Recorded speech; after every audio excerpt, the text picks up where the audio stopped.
All right, time now for Power Talk. And as I've mentioned severally in the course of this news hour, we are joined by the Chief Conservator of Forests, Kenya Forest Service, Alex Lemarkoko. Karibu sana. Asante. So we're going to delve into a number of issues. Karura eCitizen, we are going to look at the tree planting target of 15 billion by 2032. Where are we? What remains to be done? And then the Africa Champion of Trees Award, which was recently launched, and by yourself and Blue Focus Africa, and what it means for attaining this target. Let's start with Karura. So recently we saw protests at the entrance, staff saying they were denied entry. We have the Community Forest Association, which has moved to court, challenging the transition to eCitizen. So they tell us there's a joint management committee and they were not consulted. Is that the case?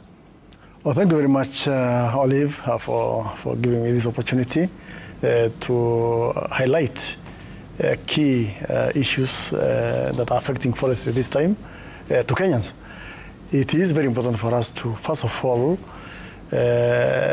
appreciate the fact that Kenya Forest Service is a public institution that is mandated to manage, conserve, and protect all forests in this country, including Karura Forest. We don't work by ourselves. We work together with other stakeholders, key of them being the community forest associations. So when there has been a lot of falsehood being spread by some members of the FKF, and this is not good for Kenya. So when you say FKF mean the Friends of Karura, Forest? Correct, yeah. Mm-hmm. So Kenya Forest Service is an institution that has that observes integrity, and the main issue here is that because of government directive that all government services migrate to the digital platform, that is eCitizen, all forests have already migrated. 179 forest stations, all of them, we have migrated services. All payments are through now eCitizens everywhere. Of course, there was some delay in implementing the same for Karura Forest because of a number of processes that we had to undertake, given that Karura Forest, the FKF have taken time to digest and understand this process. There has always been a lot of resistance from them also. And for now, after consultations that have taken place since last year, now we have agreed through meetings that we have undertaken together with them and our ministry and the directive from our ministry, and now we have migrated already. So you're saying there were consultations? There were consultations. And the main issue is that the issue of migration to eCitizen, much as we need to consult and inform, it's actually a directive. It's law. It is founded on the law. Okay. Because, yeah. Let me ask you what it means for those who are employed, right, by the Joint Management Committee. Yeah. Because my understanding is that there's a joint account. Correct. From whatever is collected from Karura, right? Yeah, yeah. There's a joint account. Yeah. There's representatives from KFS. There's representatives from the Friends of Karura Forest. So what does the migration then to eCitizen mean? Well, migration to eCitizen basically means that the mode of collections of get charges and all other charges, all those payments will have to be paid through that platform, that eCitizen. It means it's not going to be paid through the other platform that were actually being used by the joint management. It has to move now to the public platform, which is now the eCitizen. So it does not mean anything else. It means all the collections will have to be collected through that eCitizen, but does not deny the FKF and the employees of Karura, does not deny them the employment. They will still be employed and they will still be considered as employees of Karura.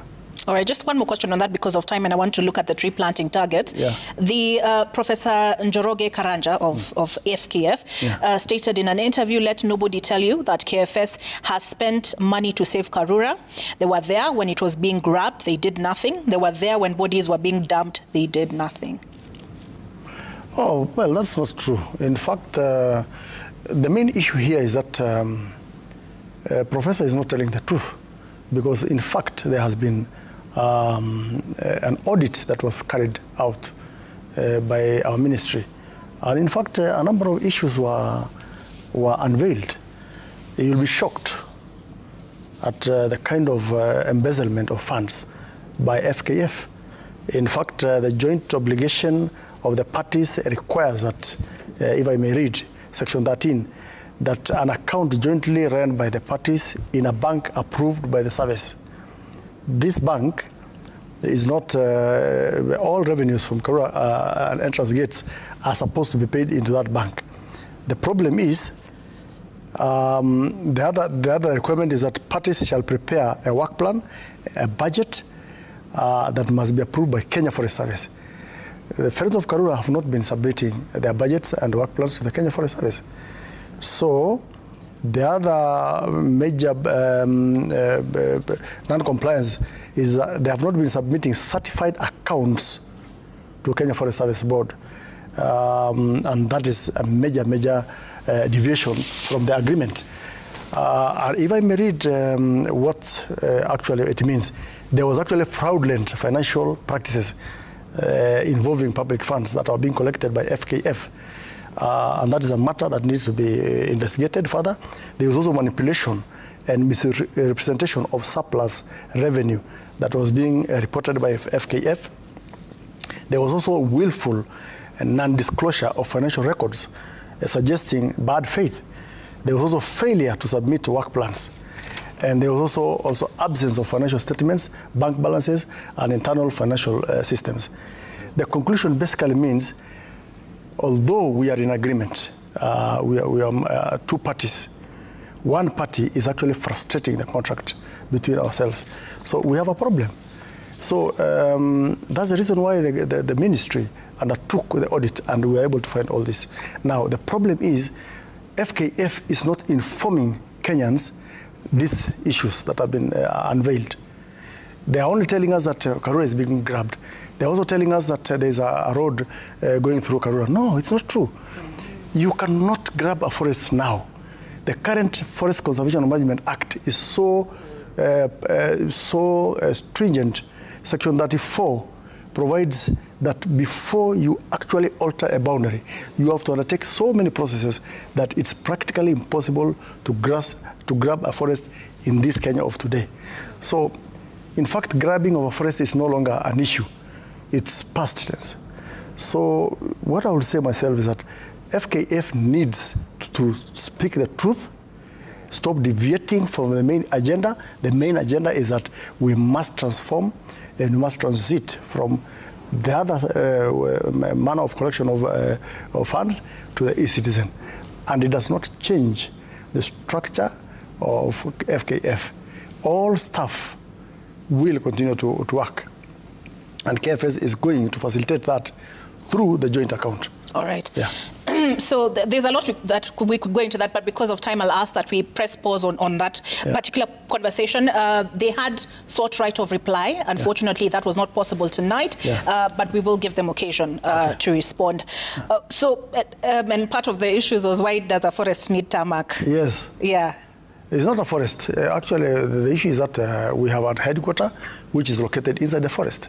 The headquarter has a network of roads that links the headquarter with the staff quarters, with the canteen area, with the information center, with the senior staff houses. All those roads, we were able to secure support from one of our stakeholders who opted to do 3.2 kilometers of roads within the Karura. That is why we are doing it. It's not going into the forest. All right. Yeah. Now, recently, as I mentioned, the Africa Champion of Trees Awards were launched. Yeah. I think there are 8 categories under those awards. Tell us a little bit about why these awards and how they will contribute to the attainment of the tree planting target of 15 billion by 2032.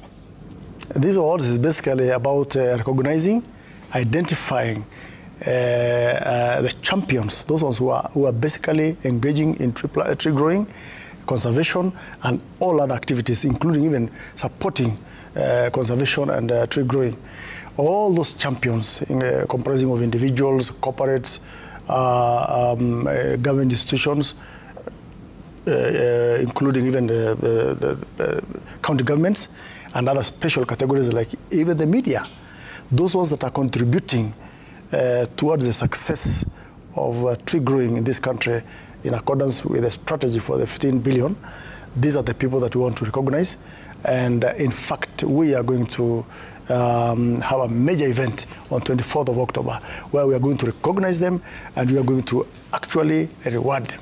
All right. Yes. So where are we? So this is in October. Yes. And I visited the website and you talked about this is not just about celebrating those who are contributing towards growing our forest cover and also restoring forests, but this is a call to action. Yes. Is that the case? Correct.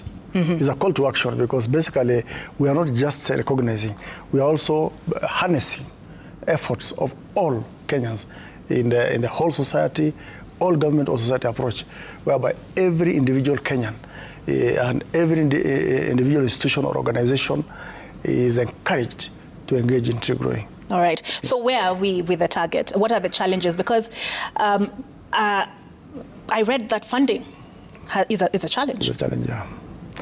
Of course, you are very much aware that this strategy was launched by none other than Dr. William Samoei Ruto, the head of state, on 21st of December 2022. That is when he launched. And he planted the first 5,600 trees in Ngong Forest. And they're all surviving, all 100%. And this is when now he unveiled the ecosystem, landscape and ecosystem restoration program. Of course, for you to succeed in tree growing, you need to have seeds. You need to have seedlings raised. You need to plant them. You need to protect and nurture the growth until now we have trees. For now, we are putting more effort on our infrastructure. How can we raise more seedlings that will be available for tree planting? As of now, we are at 850 million so far. Not very good in terms of achievement because we still need to attain the 1.5 billion. But it's because we are putting more effort now on the infrastructure to raise seedlings and also to ensure that whatever is planted can actually grow. All right. So I will leave it there. I want to thank you, Alex Lemarkoko, who is the Chief Conservator of Forests, the Kenya Forest Service. We take a break, but the Explainer continues on the other side. Okay.